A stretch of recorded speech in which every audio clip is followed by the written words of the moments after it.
आंदोलन इथंच बसून राहायचं, बाकीच्या शेतात काम करायचं. आपल्याला आपल्या समाजाला कायमचं आता मिळून द्यायचं. 29 ऑगस्टला मराठीची एक बी मागणी मागत व्हायची नाही म्हणून म्हणतोय शांत चित्तानं ऐकून घ्या, करायचंय काय काय. 3 वर्ष झालं आपल्याला म्हणते ते केसेस मागवली, हाणलं त्यांनी केसेस.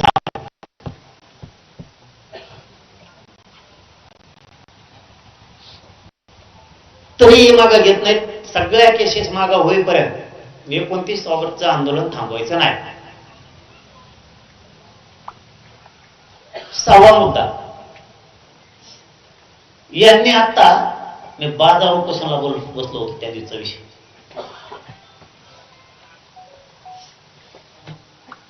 ओबीसीच्या सगळ्या सोयी सवलती सुविधा मराठ्यांना लागू केल्या.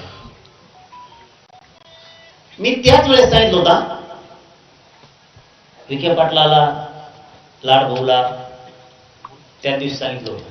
मी आणखीनही तुम्हाला तोंड टाकून बोललेलं नाही, सरकार शहाणे होगा तुम्ही. एकदा जर मराठा खवळला ना, माय आता बापाला नाही पण तुमच्या बापाला ऐकणार नाही मराठा पुन्हा.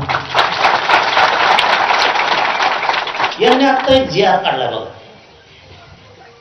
जी आर असा आहे, मराठ्यांना पहिलीपासून KG to PG म्हणजे सगळ्या शिक्षणापर्यंत सगळ्या सोयी सवलती सुविधा दिल्या. मी यांना त्यावेळेस सांगितलं, मे जूनला ऍडमिशन सुरू होते त्याच्या आत लागू करा बरं का. आधी पैसे वसूल करून घेतात आमच्याकडून ऍडमिशनचे, मग लागू करतात. नाही म्हणले तुमचे पैसे माघारी देऊ सगळ्यांचे. आजची परिस्थिती अशी आत्ताची. मी आतापर्यंत विखे पाटलाला आणि तेही म्हणतात मुख्यमंत्र्याला आम्ही सांगतो, सांगत आहेत का नाही त्यांचे त्यांना माहित. लाड साहेबाला पण सांगितलं आतापर्यंत असं असं होतंय. ते मुख्यमंत्र्याला सांगत आहेत का नाही सांगत हेही माहित नाही. फक्त ते म्हणते सांगतो. एकही ती योजना आपल्याला आणखी सुरू नाही. सोयी सवलती सुविधा पण लागू केल्या नाही. बघा किती किती क्रूर मराठ्यांशी वागावं याचं जिवंत उदाहरण. जे खरं आहे ते तुमच्याशी बोलतोय मी म्हणून तुम्ही माझ्या सोबत आहे.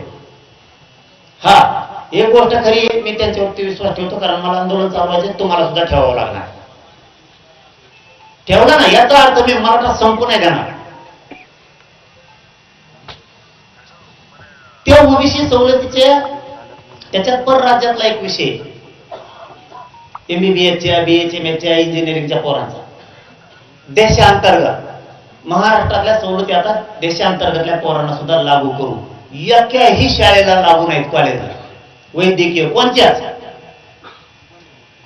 जिथं पोरं सोयी सुविधा मागायचं त्यांचे ते मास्तर डे सांगायचे, ते कॉलेजचे मास्तर डे ते म्हणजे सरकारचा जे आर आमच्यापर्यंत आला.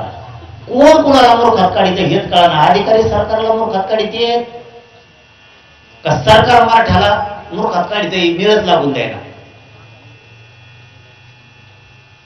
6वा विषय चालू आहे आपला.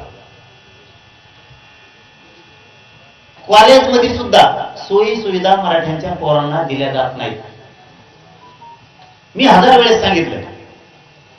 मी लाड साहेबाला पण सांगितलं, विखे पाटलाला पण सांगितलं. मी तुमच्या दोघांचं नाव घेतलंय, तुमच्यावर रोष व्यक्त करत नाही, तुम्ही सुधराव म्हणून सांगायला. यांना सांगितलं वैद्यकीय शिक्षण मंत्रालयाला तुम्हाला सांगावं लागणार आहे. हसन मुश्रीफ साहेबाच्या मंत्रालयाला सांगावं लागेल, तुम्हाला दादा भुसे साहेबाच्या मंत्रालयाला सांगायला लागेल, तुम्हाला ओबीसी मंत्रालयाला सांगावं लागणार आहे. ओबीसीच्या सवलती दिल्यात म्हणल्याच्या नंतर तुम्हाला झिरवळ साहेबाच्या मंत्रालयाला सांगायला लागेल. तिथून तुम्हाला अंमलबजावणीचे आदेश काढावा लागणार. हा सांगितलं ना, हा सांगितलं ना. आणि नुसत्या उपसमितीच्या बैठका घेतात. तुम्ही घेऊन करता काय?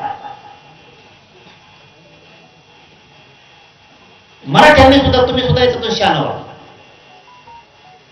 मी संबंध मेंटेन करण्यासाठी सरकारशी आंदोलन करत नाही. मला मराठा समाजच पाहिजे, सरकार नाही पाहिजे. मला तुमची मैत्रीच नकोय. मी वारंवार त्यांना सांगितलेलं आहे, तुम्हाला जर मराठा समाज तुमच्या पाठीशी टिकवायचा असेल तर तुम्ही मराठा समाजाला सगळं द्या. हो म्हणजे काही ठेवायचं नाही, आता पुरं द्यायचं. ताजं उदाहरण, ओबीसीच्या सवलती लागू करायला हरकत नव्हतं ना, नाही लागू केले. ओबीसी मंत्रालयाला सुद्धा आदेश काढावा लागतो, नाही. फडणवीस साहेब मला आणखीन एक सांगा, 7वा विषय, महामंडळ, अण्णासाहेब पाटील महामंडळ तुम्ही गठीत स्थापन केलं. पोरांना व्यवसायाला तुम्ही फायली घेतल्या, मंजूर केल्या, पोरांना फायली दिल्या, त्यातून पोरांनी वाहनं घेतली. आज त्या पोरांचे शिवीर खराब झाले, त्यांच्या नड्याला फाशी लागली, तुम्ही परतावा देत नाही. काय कारण आहे त्याचं? अण्णासाहेब पाटील विकास महामंडळातल्या राहिलेल्या पोरांचे तुम्ही परतावे का देत नाही? याचं उत्तर आम्हाला अंतर्वेळीत येऊन द्या. आम्ही भाड्याला नेतो, आता उत्तर पाहिजेत आम्हाला. निर्णायक आंदोलन होणार, शेवटचं होणार, जे व्हायचं असेल ते होईल. तुम्ही इतकं येड्यात काढू नका.